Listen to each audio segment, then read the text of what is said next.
चाहिँ जस्तो नेताहरूको घरबाट पैसाको बिटा US डलरहरू र रुपैयाँहरू डढ्यो, त्यसको सम्बन्धमा तपाईँले त्यो के शून्य सहनशीलता भनेको त्यसमा चाहिँ के तपाईँले जवाफ दिनुहुन्छ कि भनेर मेरो एउटै प्रश्न।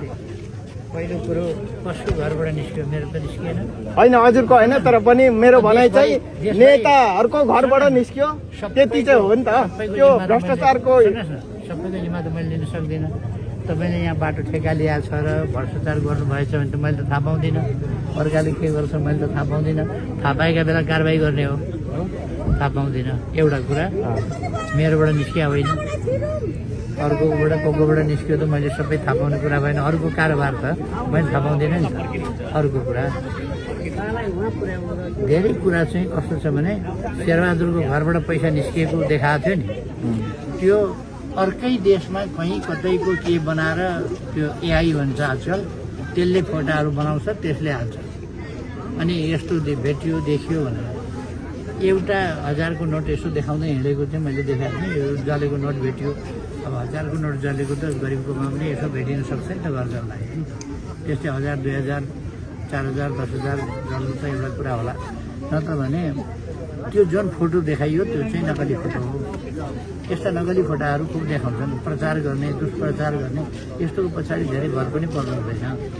अनि यसमा तपाईँले भन्दै गर्दाखेरि त्यतिखेरकै अवस्थामा पत्रकारहरूले लाइभ पनि दियो होइन, 1-2 दिनपछि पनि गएर ती डढेका टुक्राहरू देखायो होइन।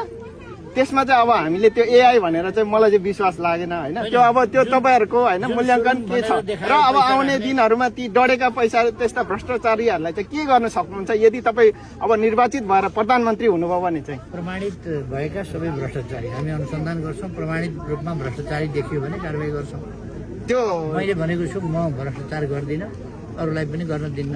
अब मैले भित्रभित्र त घर घरमा कगलले गरेको छ, कारोबारमा कगलले गरेको छ थाहा पाउँदिनँ। थाहा पाएका दिन कारवाही गर्छु। तर जुन कि त्यो अवस्थामा त डढिएको स्वयं सबै जनताले छलङ्ग देखियो नि त। मैले अघि त्यसले अब त्यो होइन तपाईँको एउटा जिज्ञासा त्यो AI हो, तर AI होइन त्यो पत्रकारले त प्रष्ट देखाएको छ। कति देखायो?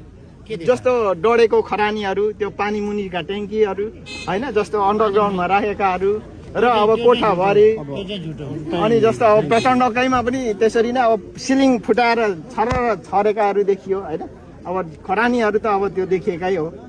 अनि यस्ता अब कार्य गर्नेहरूलाई तपाईँहरूले अब कारवाही गर्नुहुन्छ हुन्न? अहिलेको त यो कुनै पत्यारिलो छैन, कुराहरू सबै हम फिजाउने कुराहरू छ।